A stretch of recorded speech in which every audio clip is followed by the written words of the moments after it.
Welcome to our backyard. This is the Backyard Philosophy Podcast. We are two friends having a discussion after everyone else has passed out or gone to bed. Grab a drink and listen as we discuss everything from automation, space exploration, and why the meaning of life is 42.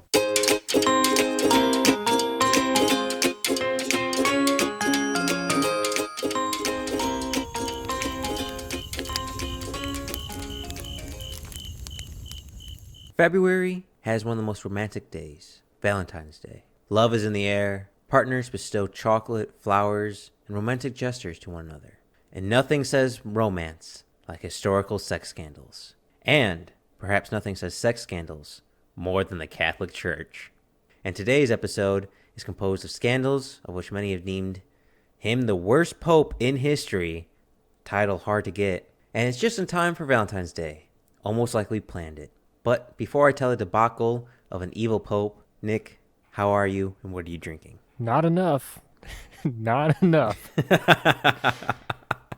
I got some Kona Brewing ale here, but I should have gone stronger, I guess. I didn't know. Oh boy. Well, here we are. I've been hitting the whiskey. Here we are indeed. And let's start this dark tale with the lineage of a boy. A son of a powerful man, grandson to an even more powerful woman. This child would be Octavian, the son of Alberic II of Spoleto.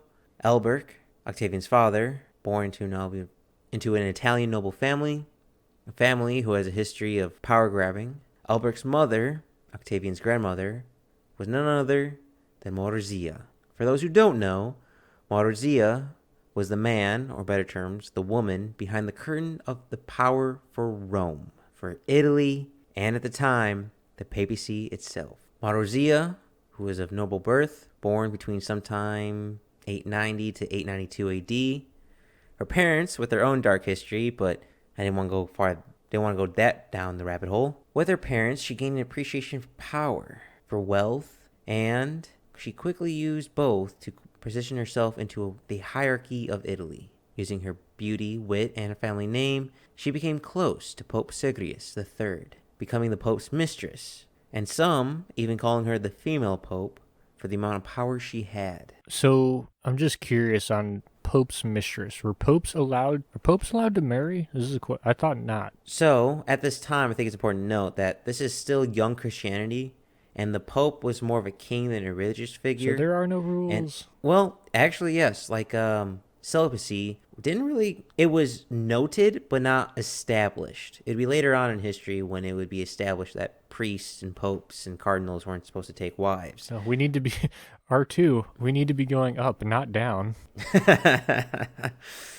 Well, they're still trying to figure everything out. I mean, again, Christianity is less than 1,000 years old at this point. And after her time with Pope Sergius III, she had become pregnant with the Pope's child. Like I said, celibate is being debated for Christianity. It is common, not uncommon, to be, unquote, celibate, though rarely followed throughout history. I mean, if you look at popes, even when celibacy was established, they still didn't really follow it. Needless to say, a pope having a baby out of wedlock to a noble mistress isn't exactly good PR. Can I just say something, mostly because it's a sentence I never thought I'd say? That Pope fucks. Yeah, well, you'd be surprised on how many popes fuck. So, while still pregnant with the Pope's baby, the Pope married off to Alberic I and had her first son, the Pope's son, John. Later on, with Alberic, they gave birth to Alberic II. Really classy names for all these kids. A few years would pass, and Alberic I would die. And Marozia, being such a threat, other powerful figures decided to try to remove her from the equation. Again, she was nicknamed the female pope. One of the threats would come from Pope John X. When Pope John X started to threaten her and her power, she did not take kindly to it. She in fact turned to and tried to marry one of his rivals, Guy Margrave of Tuscany. Together, they attacked Rome, the papacy, with their armies. They took Pope John X as prisoner, who mysteriously died while in captivity. I wonder how that one could have happened. Well, it probably killed himself. Very similar to Jeffrey Epstein, if I had to guess. Oh, that's a good one. Ugh. Quickly taking Rome she waited till her son John was of age and put John in position of the pope. The two popes, before her son was of age to take the popehood, were considered puppet popes for the time, but both of those puppet popes mysteriously died somehow. Couldn't possibly be foul play. Then, in 929 AD, her second husband, Guy, would die, and using this to her advantage, she offered a marriage to her longtime rival, Hugh of Arles, and she gave him an offer he could not refuse. See what I did there? A little Italian Godfather joke. There's just like like the names are so random, I feel like. Oh man, you have no idea how focused I am on the names. She would bestow her son, John, like I said, to the Pope. Her and her new husband, Hugh, would rule Rome. But she kind of forgot somebody. Oh yeah, her second son, Alberic. Still alive, feeling angry for being forgotten, and left out of the family business. He decided to show up for the wedding, Hugh's and his mother's wedding. And apparently, and this is from Lupertund description, this is how I went, and I am summarizing here because he went on a very long rant about it, so bear that in mind. Marozia, Alberic's mother, asked Alberic to pour water so her new husband could wash his hands. Alberic said, "Sure, no problem." And he went up, grabbed some water, and started to pour it clumsily, so that Hugh would get angry for being splashed with water and hit him out of anger, which is exactly what Hugh did. He hit his new son-in-law. That is exactly what Alberic wanted. Alberic, after getting struck in public, went to the people and riled them up, telling the people about the other people Hugh had conquered, all the things his mother did to gain power, and asked if Hugh was able to hit his own stepson on their wedding. Just imagine what happens when he established himself inside the city. The people were in an uproar and attacked. Led by Alberic himself, they took down Hugh and his mother. Hugh apparently escaped by climbing down and out of the castle. Marozia and his brother John, the Pope, not so lucky. They were taken prisoner and locked up for 5 years until Marozia, his mother, died in prison. Couldn't really find much on his brother, which I imagine did not meet such a great end. No, probably not. I mean, there's only so many good ways to die at this point in history. Poor choice of words. Wait until we get later on. Alberic II was now ruler of Rome. Alberic would now marry Alda of Vienna, but we're not quite sure if this is the boy's mother who we were talking about in the beginning, Octavian. For Octavian's mother is either Alda, Alberic's wife, or Alberic's concubine. We're not quite sure. It's like a broad array of options there. Well, speaking of incest and broad array, Alda, Alberic's new wife, might have been his stepsister from one of the 3 to 2.5 marriages she was involved in. So it's kind of hard to say. They might have been related, so that's a little iffy. But Alberic and Alda would 100% have one son together. That is definitely both theirs. Gregory, who would become the Count of Tusculum. Some years would pass, and Alberic II, ruler of Rome, would become sick. And on his deathbed, rather than naming his oldest, Gregory, would name his youngest son, Octavian, as the heir and Prince of Rome. Apparently, Alberic made the nobles swear that his son would be the first to take the vacancy of the popehood when he reached age, and that they would help. Something I found funny is that the pope's successor is not supposed to be made during the current ruler's lifetime. So in other words, the current ruler can't decide who will be the next pope. But the nobles kind of let it slide, with him being the most powerful man in the kingdom and all. Alberic would die, making Octavian in charge at the ripe age of 10 years old, which history has shown making a young little boy powerful ruler always works out. I'd say 9 times out of 10 at least. It's a good. You're gonna have failures, but nothing's perfect. Well, straight out of the gate, he started waging war against Italian dukes. And the best part is, he lost against all those Italian dukes. Octavian would be named Bishop of Todi, and funny enough, with the Pope-to-be and being a bishop, did not really care for religion. Some years would pass, and a Pope spot would open up right when Octavian turned 18. What are the odds? So, on December 16th, 955 AD, Octavian would become the Pope. And from there, Octavian would change his name to John. John the 12th, and John the 12th would soon become arguably the most evil pope in all of history. Nick, I hope you have another drink ready, because the laundry list of messed up things he did, well, it gets long and it rivals the worst of them. I mean, yeah, it's just so confusing. This bad pope. Let's start at the beginning of his lesser scandals. Bribery. John had many vices. Many of them required money to continue them.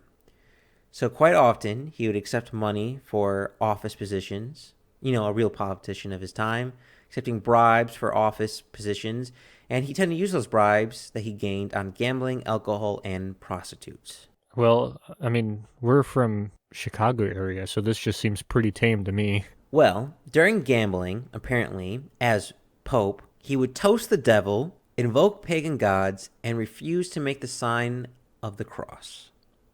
Nothing says a man of the god like praising the devil. That was the most tame of the Pope's misdeeds. I was going to say what you will about Chicago politicians, but I don't think they worship the devil.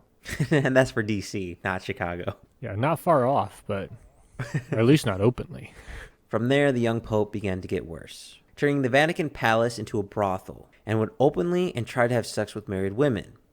He had many mistresses, even appointing one as governor of one of the papal cities, and another, a widow, he banged and gave her control of 7 Italian cities. I know this person I'm about to mention isn't Italian, but I'm just picturing like an Austin Powers Pope. Just, not really, no.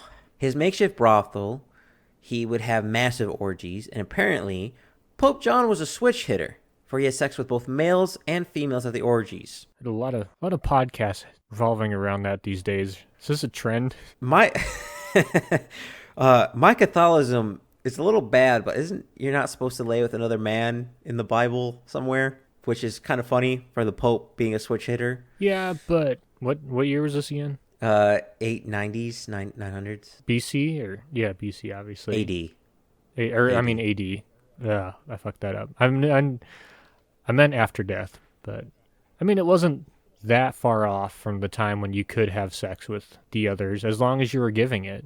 I don't know where the Catholic Church stands on that. That was a Roman rule, but not Rome, not the biggest fan of the Catholics. Yeah. Well, at the Vatican Palace, which he was having orgies, the Vatican Palace also has lots of rooms, which he simply filled with all the prostitutes from the orgies to live in. He did not want to wait or go out and find the prostitutes and the orgy members, so both male and female prostitutes were giving living quarters at the Vatican. At least he wasn't wasting tithe-payer dimes going out looking for prostitutes. That's just efficiency. Well, that's, again, we're starting with the best and working towards the worst. During his time of whoring and partying, Rome, the territory he ruled, was decaying. Since he was using all the money on gambling and prostitutes, none of the buildings had any money for repairs. Buildings began to fall apart, and some were simply abandoned. Some say, and I can't find evidence for it, but I wouldn't put it past him, that Pope John XII apparently set some buildings on fire. The reason I wouldn't put it past him, for he loved to defile holy sites, like the tombs of St. Peter and St. Paul. How the fuck did this guy become Pope? Oh, it gets worse. You may think, well, why don't they remove him from power, like Nick's thinking, or at least stop him from doing the things popes aren't supposed to do? Well, one man tried, and it ended very poorly for him. A subdeacon, or a cardinal, found conflicting information on the man's position, but moving on. He once told John to stop being sinful, repent, go back to the good old Catholic way. John did not like this. So in turn, he castrated him, then later on got bored of him and executed the subdeacon. God knows how many others he killed. As the years went on, the Pope got worse. When pilgrims came to visit, he would steal their money to pay for his vices. And if it wasn't bad enough that the Pope stole money from the pilgrims, if the Pope fancied any of the pilgrims, either male or female, he would have sex with them along with taking their money. And if the pilgrims didn't want to have sex with him, he raped them. Along with raping pilgrims, he would also rape his own sisters and his niece. Apparently, to me, this man had no empathy at all for things he did. For when he confessed to his confessor, apparently the Pope has a confessor, Didn't know that. But when confessing, he got bored of his confessor, so he blinded his confessor just because he was simply bored. The confessor would die from his injuries. And Nick, remember how I said he liked to defile sacred places? Would you like to hear how he would defile sacred places? Yes and no. It's like a car accident. Like, I know I shouldn't, but I want to know. Well, he picked up a habit of fornicating and raping women who came to pray at St. Peter's. John the 12th would rape a lot of people. This would all go for about 5 years. John would have been about 23 when finally King Burgundy II would hear how weak Rome had become from John's rule. King Burgundy's ancestors at one point actually ruled Rome, so probably some bad blood there. So in 960 AD, King Burgundy began his invasion for his own gain. First, taking the poorly defended papal states, hard to defend or prepare when the Pope has been using all your funds for his own personal gains. And once on the campaign, King Burgundy apparently let all of Pope John's enemies know he was attacking, seeking assistance from them, I presume, or perhaps gloating. During the invasion, Burgundy's son, Lothair, would die from poisoning. And if I had to make an educated guess, it would come from his own father, Burgundy. What? He seems like such a great guy. For as soon as Lothair died, Burgundy kidnapped his wife, his son's wife, Adelaide, and tried to force her to marry him. Adelaide would flee and marry King of Germany, Otto the Great, making Otto now a possible enemy for Burgundy. John, the Pope, seeing this, made a deal with Otto the Great, promising to make Otto the Holy Roman Emperor and give him the crown if he fought for Burgundy. So on February 2nd, 962 AD, Otto became the Holy Roman Emperor. But Otto also made John give up some of his power and vices, which John wasn't the fondest of. But he kind of needed the King of Germany, so he went along with it. Otto the Great was kind of known throughout Europe as being really good at war and a very pious and religious man. So when Burgundy's troops heard that the German is now the Holy Roman Emperor and is going to fight them, a lot of his army disbanded. A little bit later on, in March 962 AD, Otto asked, or probably demanded, that John started acting more holy. You know, the basics. Stop gambling, stop the orgies, and oh yeah, stop raping people. John did not like this. So finally, when Otto left to go fight Burgundy, John began to plot and send letters to Otto's enemies, trying to muster an army so when Otto was done fighting Burgundy, another army would come in and fight Otto. I want to point this out. From the span of Otto saying, stop raping people, to the point of John started plotting against Otto was about 2 weeks. While Otto was marching to fight Burgundy, he received word about John sending letters to his enemies, whether it be from a tip that came from inside the Vatican or one of Otto's soldiers capturing John's ambassadors. Either way, Otto was pissed and decided to take his army and begin to march to Rome to kill the Pope. John, hearing this, decided, oh shit, I messed up. Gathered as much gold, most of the papal's treasury at this time, drink and women he could, and fled to Tivoli. Otto, being pissed off that he can't kill John, called all the church members for assembly and decided to have a trial on Pope John, even if John wasn't there. The church members began to list off the sins of Pope John. Never taking communion before Mass. Okay, not the worst. A gambler. Not great. An adulteress. Who isn't? An arsonist. Ugh. That's not exactly great. A rape and incest? Okay. What the fuck? Oh, and murder. So, on December 4th, 963 AD, they decided in the assembly of Pope John was no more and appointed Pope Leo as Pope. Leo, you're up to bat. Former Pope John, hearing about this trial and decision, was enraged, threatening to excommunicate every member of the church, start a riot, and put a bounty on Otto's head. All this actually carried some weight, for at this time, the Romans hated Germans. Otto was German, so naturally, Rome hated Otto. They also hated the new pope, Pope Leo, simply because Otto backed him. Hate through association. So Otto went, fuck this, I'm going home, after a bad riot happened on January 4th, 964 AD. And Otto, after putting out the riot, simply left, leaving the city in a mess. After Otto left, the Romans decided that they didn't like the Pope anymore, and they liked Pope John more than Pope Leo. So they kicked him out. Leo ran back to Otto. John came back to take the throne. But in the time that John took back the position of Pope, he tortured and excommunicated all those who denounced him in his absence and excommunicated Leo. Otto, hearing all this, decided, fuck it, I'm just going to kill John and be over with it. Once again, Otto marched on Rome with an army. Once again, John fled. This time to a different place, Cambenga. I want to remind everyone, this is all happening in the span of 9 years. John is about 27 years old right now. He took the Pope's position at about the age of 18. John decided this time he'll keep a low profile. Less wealth being spent, less whoring. Maybe we tone down the rape and murder. That should help our numbers. Well, it didn't help that much in the end. He decided to keep a low profile for a long time because it would take a long time for Otto to make it to Rome. Marching from Germany to Rome is quite a distance, but old habits would die hard. John apparently was still a sinner and loved to sleep around, and this would be his undoing. Now, there are two ways John apparently died. The first is having a stroke in the middle of having sex, which I'm doubtful of because he was only 27 years old. The second way, which I find far more believable, and I really hope is true because it kind of got some justice at the end, is that one of the women he was sleeping with was married, and the husband caught them. From there, the husband catching John would apparently beat the other living crap out of him.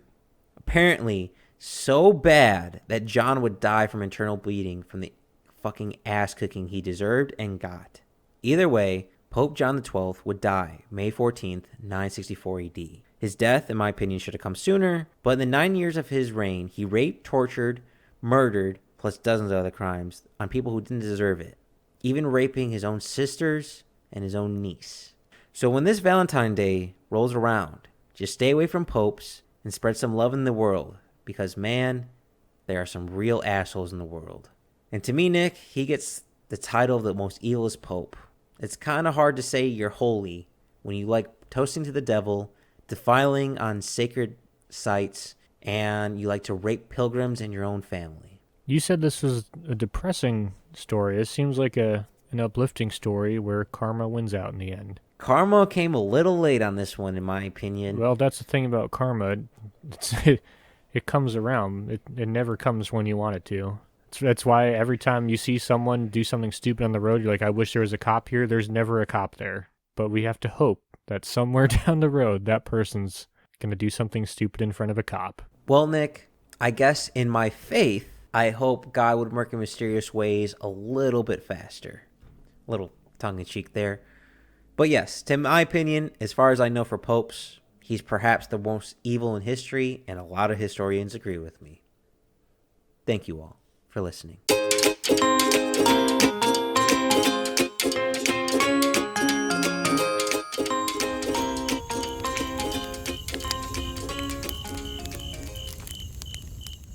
Thanks for listening to the Backyard Philosophy Podcast. We rarely finish a podcast without missing a point we wanted to bring up, so let us know what we forgot. And if you have a topic you want us to talk about, let us know at Backyard Philosophy on Instagram and Backyard Philosophy Podcast